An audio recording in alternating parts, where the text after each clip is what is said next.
O relato mais assustador de um espírito no umbral. Ajude nosso canal se inscrevendo, curtindo o vídeo, comentando e compartilhando para os seus amigos.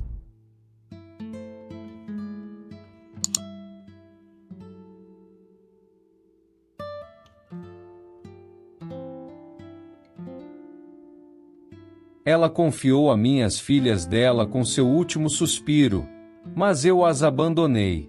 Quem dentre vocês seria capaz de negar a súplica de uma mãe em seu suspiro final? Pois eu fui. E mais do que isso, minha negativa resultou numa coisa trágica: a morte de 2 crianças, de modo triste e solitário. 2 crianças que um dia encheram a boca para me chamar de pai. E isso me envergonha, porque o que eu fiz não me fazia digno desse título tão sagrado. As imagens daquelas meninas, agonizando num leito de uma enfermaria qualquer, não saíam da minha mente. Me consumiam por dentro, me apertavam o peito como uma mão invisível que nunca soltava. Eu sempre me perguntava: meu Deus, o que foi que eu fiz? Eu queria me livrar dessa culpa. Eu tentava esquecer, mas, ao fechar os olhos à noite, aquelas cenas voltavam. E a única coisa que eu fazia para silenciar aquela voz que gritava dentro de mim era beber. Bebia até que a consciência se perdesse na escuridão do álcool. Mas mesmo assim não havia descanso.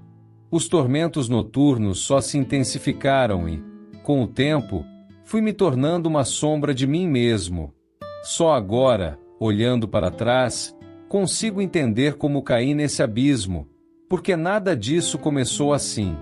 Na verdade, tudo começou de forma simples, quase corriqueira.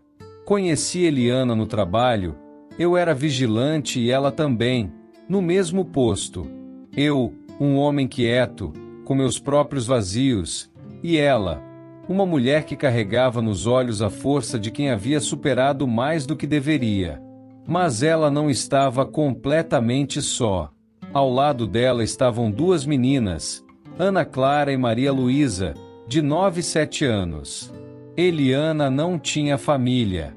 Até onde eu soube, não lhe restava nenhum parente. Não havia ninguém mais em seu mundo além daquelas 2 filhas. A mais nova, Maria Luísa, sofria de asma crônica e vivíamos recorrendo às emergências médicas no meio da madrugada. Nos aproximamos e eu passei a fazer parte dessa pequena família que Ana e as meninas haviam criado para si. Aos poucos, elas foram me chamando de pai, e eu me acostumei a ser chamado assim. Eu as levava para a escola, as ajudava com os deveres, era o pai nas apresentações da escola e o homem que as colocava para dormir nas noites mais frias.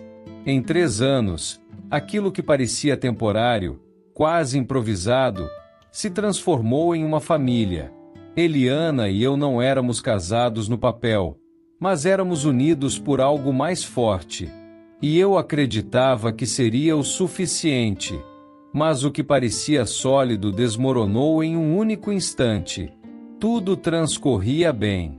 Nossa família era como qualquer outra, com altos e baixos, mas cheia de momentos simples e alegres. Eu fazia o meu papel de padrasto e marido dedicado, como sempre imaginei que faria. As meninas, Ana Clara e Maria Luísa, tinham suas particularidades, cada uma com um jeitinho especial. Ana Clara, com seu jeito mais responsável, cuidava da irmã como se já fosse uma adulta. Maria Luísa, mais frágil e sensível, sofria com crises de asma que às vezes nos pegavam de surpresa, mas que a gente sempre contornava com cuidado e carinho. Eu acreditava que, mesmo com os desafios, éramos uma família de verdade. Mas em um único instante, essa ideia desmoronou. Naquela noite, um acidente de carro interrompeu tudo. Eliana voltava para casa com as meninas, quando, numa curva próxima ao bairro, um carro desgovernado, guiado por um jovem embriagado, colidiu de frente com o veículo dela. As crianças, presas no banco de trás, Tiveram ferimentos leves, mas Eliana ficou em estado grave. Fui chamado ao hospital e, ao chegar, me informaram que minha esposa estava sendo levada para a sala de cirurgia, com poucas chances de sobreviver. Eu a alcancei ainda consciente, numa maca fria e já a caminho da sala de cirurgia. Seus olhos buscaram os meus, e ali, em seu último momento, ela não pediu nada para si. Com uma voz trêmula, um sussurro quase inaudível, ela pediu apenas que eu cuidasse das meninas. Aquele pedido, feito com o que restava de sua força, ficou marcado em mim como uma promessa que eu não poderia quebrar. Mas, ao vê-la desaparecer naquelas portas, algo em mim pareceu desaparecer junto. Minutos depois, veio a confirmação de sua partida. Atordoado, percorri os corredores do hospital sem rumo, tentando encontrar algum sentido no vazio que ela deixou. As meninas estavam na enfermaria, sendo atendidas, mas eu não fui capaz de vê-las. Saí do hospital na noite gelada, sem direção, tentando fugir de tudo que agora era minha responsabilidade. No fim daquela noite, retornei ao hospital apenas para os trâmites, para assinar os papéis e liberar o corpo de Eliana. Eu tentava me convencer de que estava tomando decisões práticas, mas, na realidade, estava fugindo. Uma assistente social se aproximou, uma mulher de voz suave e olhar firme, que me questionou sobre o futuro das meninas. A pergunta soou como um peso esmagador, e naquele instante, sentindo o vazio e o medo de enfrentar uma nova realidade, respondi que não tinha condições de ficar com elas. As palavras saíram da minha boca quase automaticamente, mas o impacto delas foi devastador. O desespero tomou conta das meninas assim que entenderam o que aquilo significava.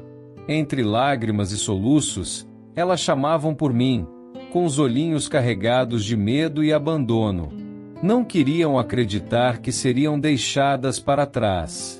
Seus braços se estendiam, e as vozes frágeis me chamavam, tentando me alcançar, enquanto eu, em silêncio, dava as costas. Antes de sair, me permitiu uma última olhada. As vi ali, as duas meninas que um dia me chamaram de pai, agora entregues ao desamparo, segurando-se uma outra como podiam.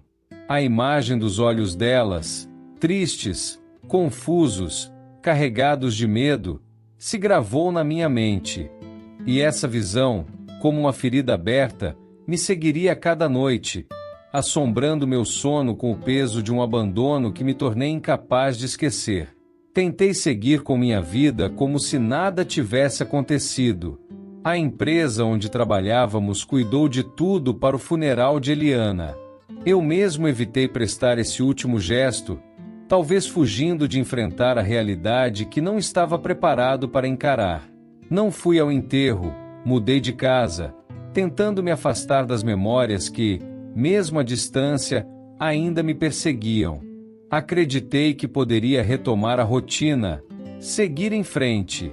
Mas, como uma sombra invisível, a culpa começou a consumir cada pedaço dos meus dias. As noites se tornaram um tormento.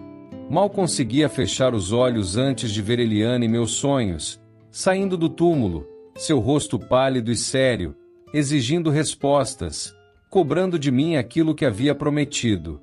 Ela me perguntava por que eu havia abandonado suas filhas, por que as deixei para trás quando mais precisavam de mim.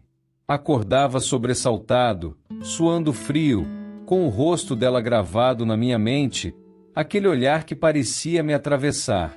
Guardei esse tormento para mim, com medo de ser julgado se confessasse o que eu fiz. As noites eram um pesadelo constante e, a cada manhã, a culpa me pesava um pouco mais. Aos poucos, comecei a questionar quem eu realmente era. Que tipo de pai eu escolhi ser? O peso dessa pergunta foi como uma lâmina fria. Eu fui realmente um pai? Ou tudo aquilo era só uma encenação, uma ideia de família feliz que agora não passava de lembrança? Imaginei Eliana na mesma situação. Ela teria abandonado um filho meu daquela forma? A resposta era clara e brutal. Não, ela nunca faria isso. Ela não abandonaria uma criança. E, enquanto eu fugia, as duas meninas que um dia me chamaram de pai pagavam o preço da minha covardia. A culpa me arrastava para um poço cada vez mais fundo, até que eu finalmente decidi que precisava pôr um fim àquela angústia. 5 meses já haviam passado. Será que ainda havia tempo para consertar meu erro? Eu decidi que ia buscar as meninas, trazê-las de volta. Em um impulso de redenção, voltei ao abrigo, acreditando que poderia fazer algo, que talvez ainda houvesse chance de ser para elas o pai que prometi ser. Mas, ao chegar ao abrigo, fui recebido com uma realidade que nenhum pesadelo poderia prever. A assistente social, com um olhar que misturava compaixão e uma espécie de tristeza contida, me recebeu e começou a contar o que aconteceu com as meninas. Ana Clara, a mais velha, contraiu meningite pouco depois de dar entrada no abrigo. Não resistiu. Partiu sozinha, sem ninguém para segurar sua mão, sem ninguém para aliviar seu medo. Ela se foi enquanto eu fugia do meu papel de pai. Essas palavras foram como um golpe, mas ainda não era tudo. A assistente continuou. Maria Luísa, a mais nova, afundou em uma tristeza profunda. A perda da mãe, da irmã e o abandono deixaram marcas que a consumiram, pouco a pouco. Ela não teve forças para suportar. A tristeza roubou a alegria dos olhos dela e a asma, que antes conseguíamos controlar, agora era uma ameaça. Ela morreu apenas 1 mês depois de Ana Clara. A dor dessas palavras foi imensa, uma sentença que me esmagou.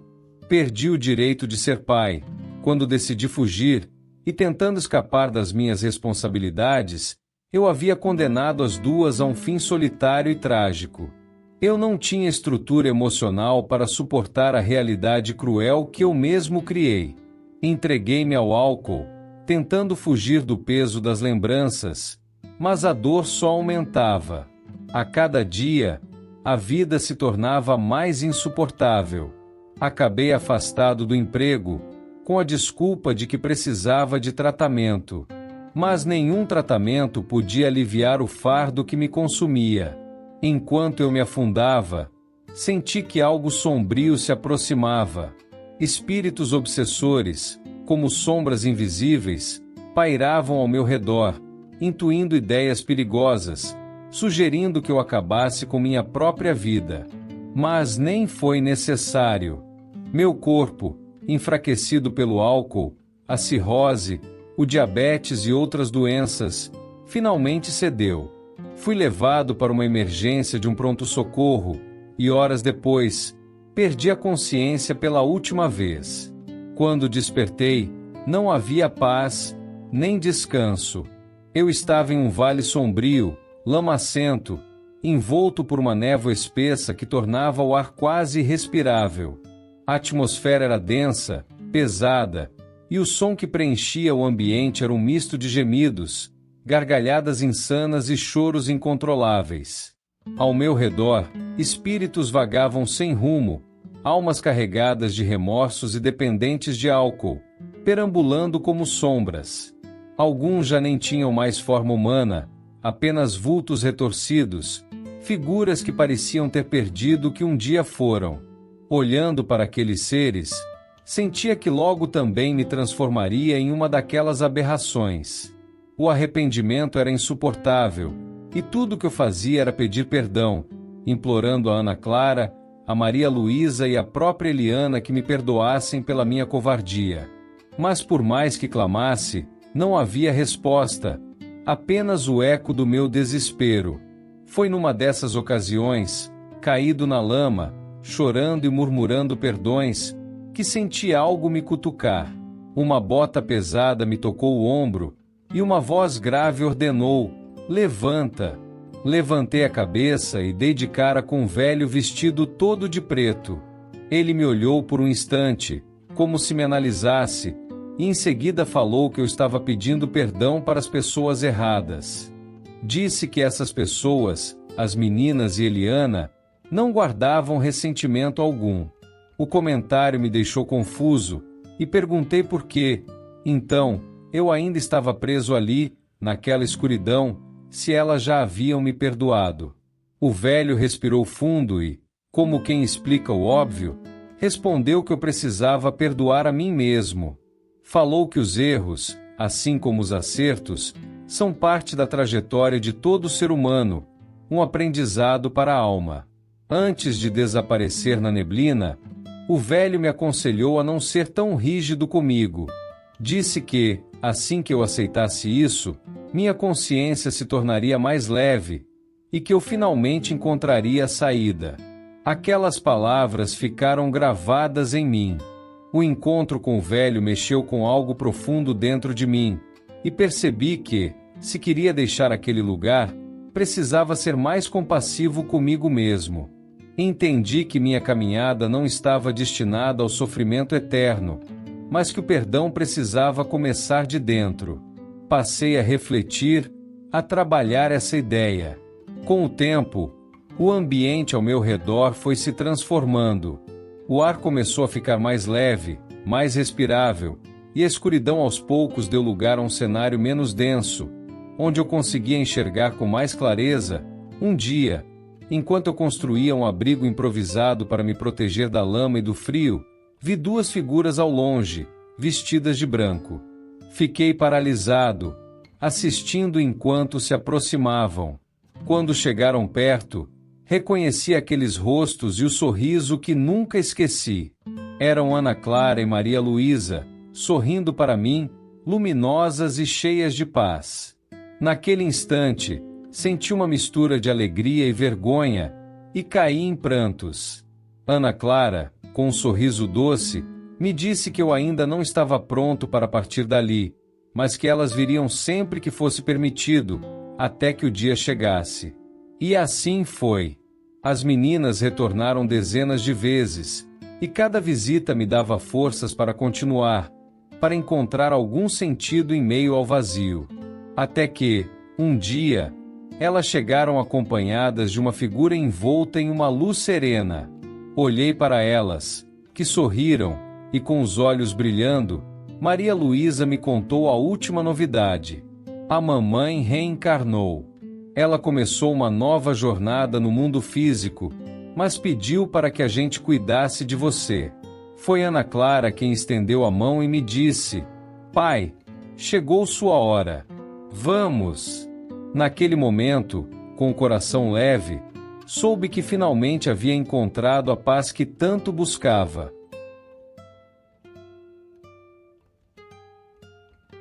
Se você gostou de nosso vídeo, não se esqueça de se inscrever, curtir o vídeo, comentar e compartilhar para os seus amigos.